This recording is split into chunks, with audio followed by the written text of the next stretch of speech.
A few days ago at Emerald City Comic-Con, Walter Jones and Johnny Young Bosch were asked about their opinion on the 2017 movie, and they had a few harsh words for the movie. There were some things they did like, but there were also some things that they didn't like. In this video, we're going to talk about that, but we're also going to talk about the three main reasons why the 2017 movie didn't fully work and wasn't as good as we wanted it to be. So we're going to break that down, talk about it, hit that intro. I can't do this on my own, cause you know things ain't always sweet when you out here in these streets. But my morpher when it morphed, I made a fake. Yo, what's going on, everyone? Welcome to the fan club. It's your boy Dan Brosnan in the building. We love you guys. Welcome to the show. If you like this content, you know what to do. Hit that like, hit that subscribe button, hit that notification bell. You can also send us a super thanks right here on YouTube. We've got a great episode for you guys today. It's a treat. So we made a video yesterday talking about Johnny Young Bosch and Walter Jones kind of, I won't say hating, but they were critiquing the 2017 movie and kind of giving their opinions on why it didn't work, all right?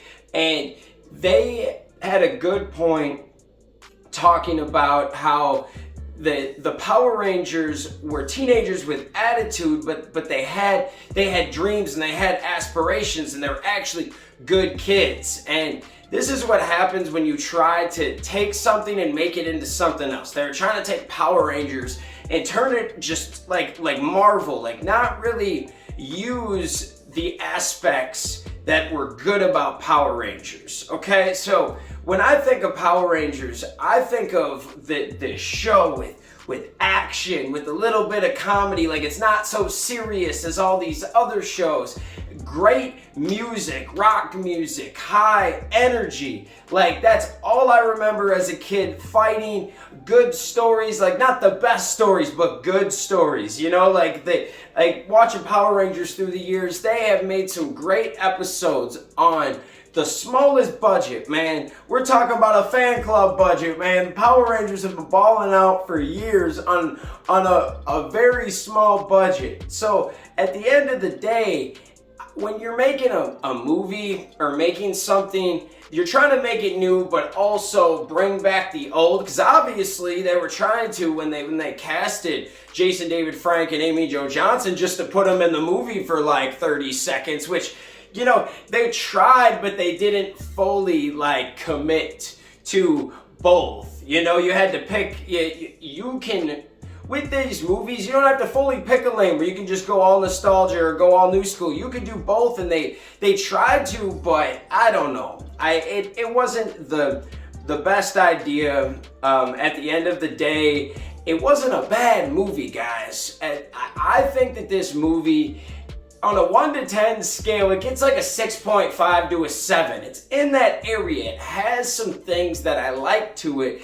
It didn't bomb in theaters. You have to remember that this movie, it had a $100 million budget, and it made roughly around 150 million, 140, 150, but they barely really got away even because marketing and everything else that goes into it, I bet that ate into that 40, 50. So at the end of the day, this movie was not a success.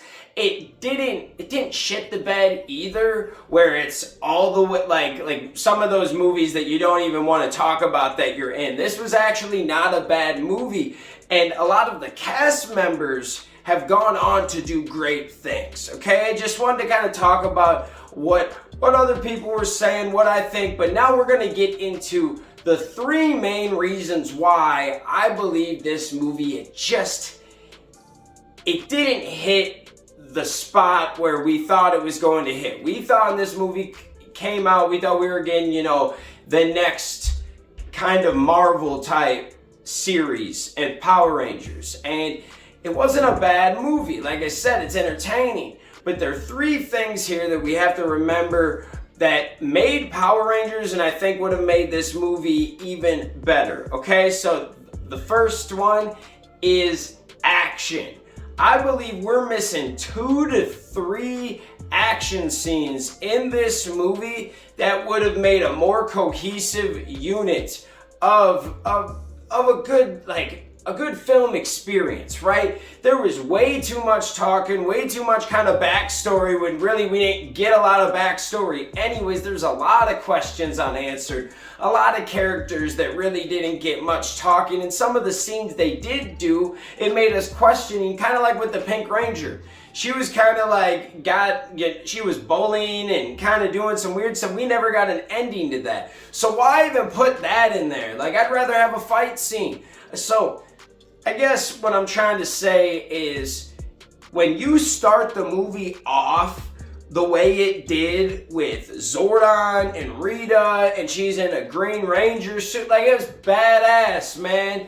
Like, it was cool looking. You start off with that, and then for the next, 40 minutes, we're not gonna be fighting. Next hour, we're just gonna be talking, man.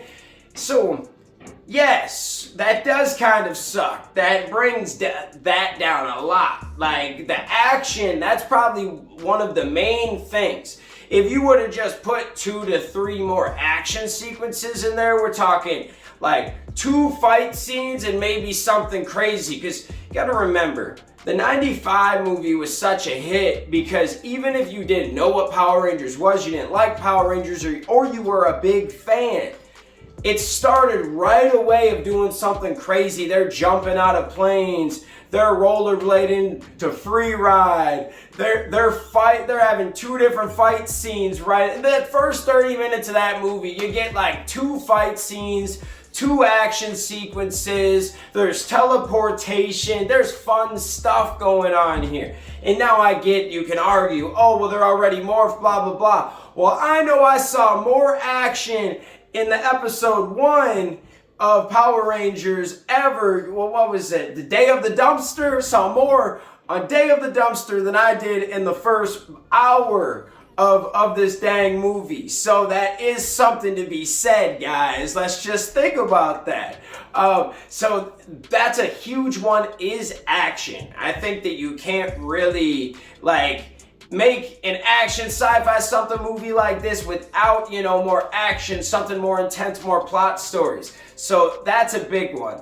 Number 2 that I thought that they really missed was the comedy / good vibes of Power Rangers. When you turn on Power Rangers, there's like a good, happy vibe to the show. It's high energy, it's passionate, it gets you into the story, and there's comedy. It's a feel-good show. Now, through the years, other seasons have done it good, and some have done it better, some have not done that good, okay? We can talk about Victor and Monty, all that, but you guys know that comedy is in the Power Ranger DNA.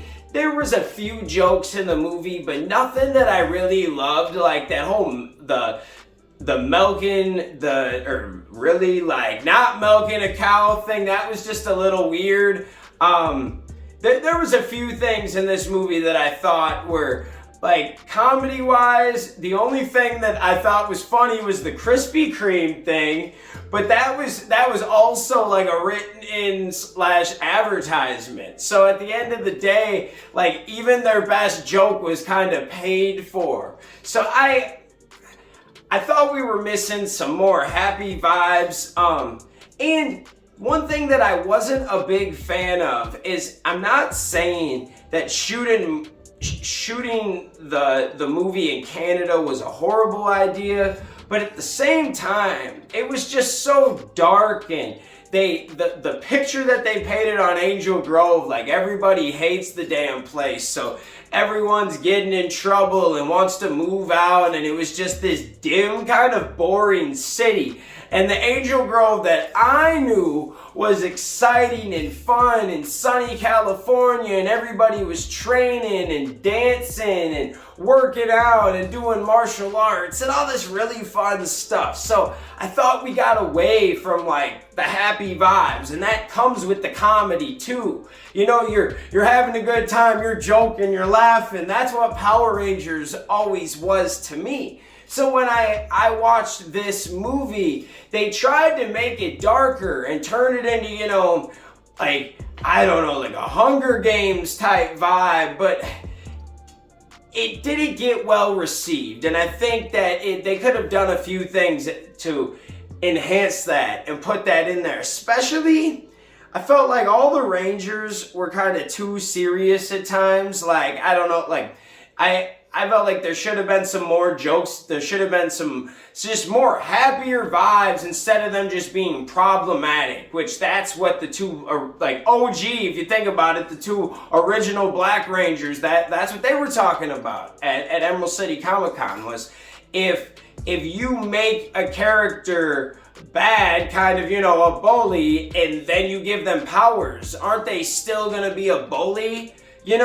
So because a teenager with attitude isn't necessarily a bad thing, and that's what the OG Power Rangers were. They had passion and they loved to do stuff, but they were good human beings. So, and that came with some good happy vibes, some comedy, some good stuff. So that is the second one. And the third one, which not a lot of people think about this, but I won't say this third one will not make or break a movie. However, it can always enhance a movie. And number 3 is the soundtrack / score. I thought that they really shit the bed on this one bad. Because I'm not saying that the score in the movie was bad. Like, it was decent. Like, it was okay. Like, it was all right. Like, it wasn't bad, okay?